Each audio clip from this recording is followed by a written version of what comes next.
Hello' friends, মোৰ চেনেলৰ অন্য এটি ভিডিঅ'লৈ আপোনালোকক স্বাগতম জনালোঁ। আজি মই বনাব লৈছোঁ চিকেন গ্ৰেভি। প্ৰথমে মই চিকেনখিনি ভালদৰে ধুই লেগ পিচকেইটা সৰু সৰুকৈ কাট কৰি ল'ম, যাতে মছলাবিলাক ভালদৰে সোমায়।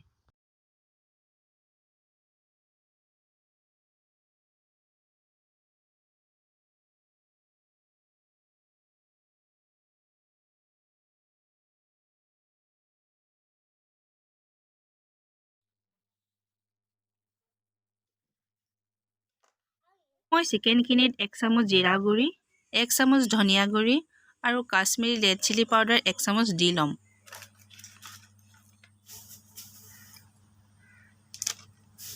এতিয়া মই আন্দাজমতে নিমখ, হালধি আৰু অলপ নেমু চেপি সকলোবিলাক মছলা ভালদৰে মিলাই ল'ম।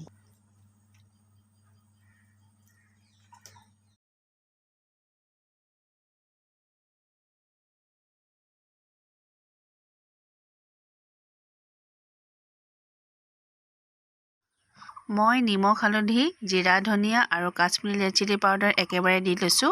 পাছত মই ব্যৱহাৰ কৰিম অকল মিট মছলা আৰু আদা ৰচুনৰ পেষ্ট।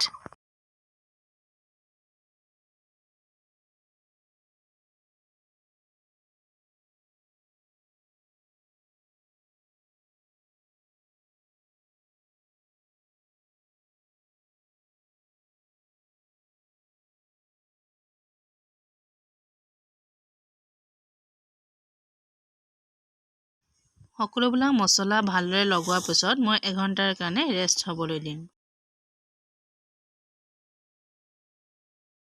যিহেতু মই চিকেন গ্ৰেভি প্ৰেছাৰ কুকাৰত বনাম, সেইবাবে প্ৰথমে কুকাৰটো গৰম কৰি লৈছোঁ আৰু আন্দাজমতে তেল দি লৈছোঁ।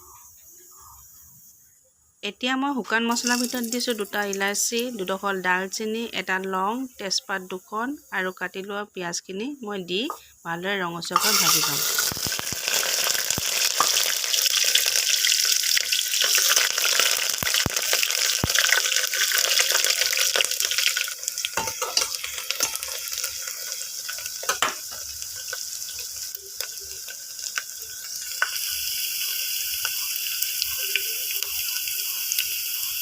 এতিয়া মই মেৰিনেট কৰি থৈ দিয়া চিকেনখিনি দি অলপ দেৰি ফ্ৰাই কৰি ল'ম।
মাংসখিনি অলপ দেৰি ফ্ৰাই কৰাৰ পিছত মই এতিয়া কাটি লোৱা আলুখিনি দি আলুখিনিও অলপ ফ্ৰাই কৰি ল'ম।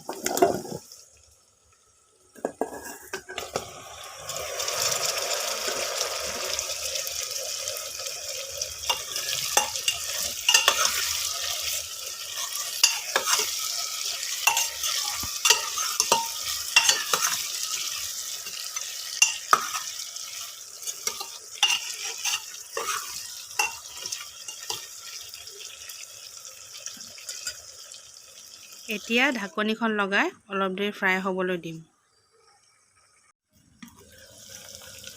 অলপ দেৰি ফ্ৰাই হোৱাৰ পিছত মই 1 চামুচ আদা ৰচুনৰ পেষ্ট আৰু 1 চামুচ মিট মছলা দি দিম।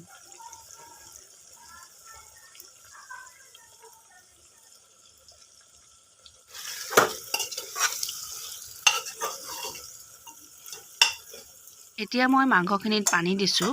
পানী আপোনালোকে নিজৰ আন্দাজমতে দি ল'ব কিমানখিনি গ্ৰেভি বনায়। মই মোৰ আন্দাজমতে পানী দিছোঁ।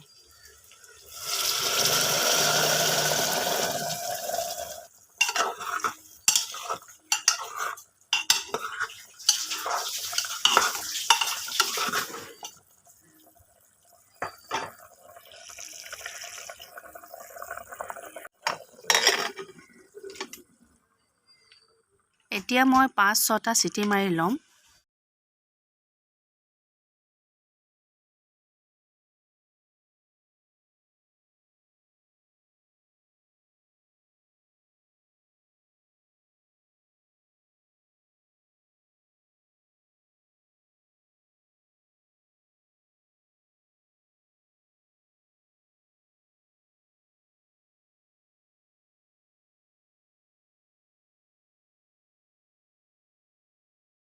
কণীখন খোলাৰ পাছত মই এতিয়া অলপ কচুৰি মেথি দি দিম আৰু 5 মিনিটৰ কাৰণে সিজিবলৈ দিম।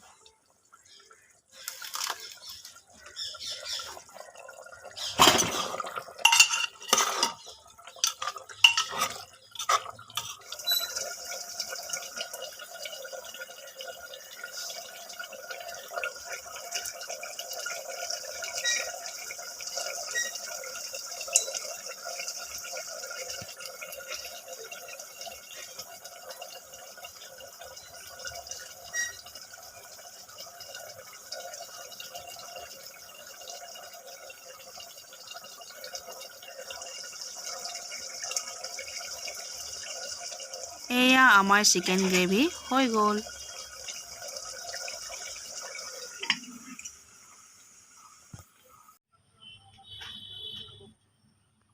চিকেন গ্ৰেভিখিনি ঠাণ্ডা হৈ যোৱাৰ পাছত কালাৰটো চেঞ্জ হৈ গ'ল কাৰণ কচুৰি মেথি দিয়াৰ বাবে।